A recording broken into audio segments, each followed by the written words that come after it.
महेश जी सुबह की सैर करके वापस लौटे ही थे कि उनकी पत्नी शारदा ने शिकायत करनी शुरू कर दी।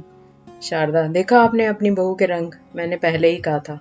बेटा बेटा कहकर उसे सर पर मत चढ़ाओ। महेश जी, क्या हुआ, क्यों इतना परेशान हो? शारदा, मैं सुबह नाश्ता बनाने जा रही थी तो कविता कहने लगी, मम्मी जी आप रहने दो, पहले मैं अपना और रितेश का नाश्ता बना लूं, आप और पिताजी तो घर पर ही रहते हो, बाद में नाश्ता कर लेना। मुझे आज तक किसी ने किचन में जाने से नहीं रोका, अब इनसे पूछकर किचन में जाना पड़ेगा। महेश जी, सही तो कह रही है कविता, और रितेश सुबह जल्दी ऑफिस के लिए निकलते हैं, तुम तो बेकार ही परेशान हो रही हो। शारदा जी बिना कुछ बोले किचन में नाश्ता बनाने चली जाती है। इसी तरह एक दिन बात बात पर शारदा जी अपनी बहू कविता से बहस करती रहती थी।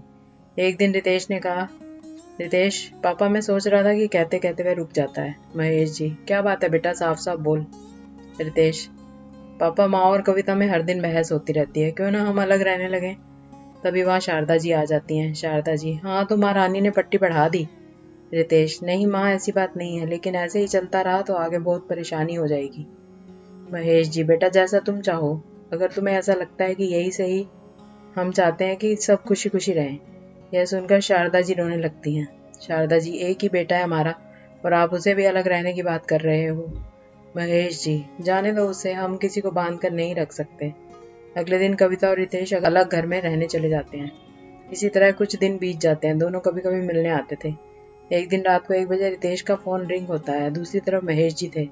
महेश जी उसे बताते हैं कि उसकी माँ को सीने में दर्द था, वे उसे हॉस्पिटल लाए हैं, उन्हें माइनर हार्ट अटैक आया है। रितेश और कविता तुरंत हॉस्पिटल पहुंच जाते हैं। डॉक्टर शारदा जी को 1 सप्ताह तक हॉस्पिटल में रहने की सलाह देता है।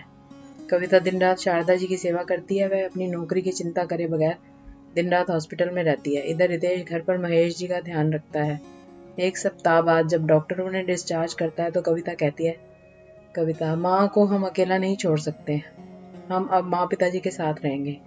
यह सुनकर शारदा जी की आंखों में आंसू आ जाते हैं। वह बहू को पहली बार कहती है, शारदा जी, बेटी मुझे माफ कर दे।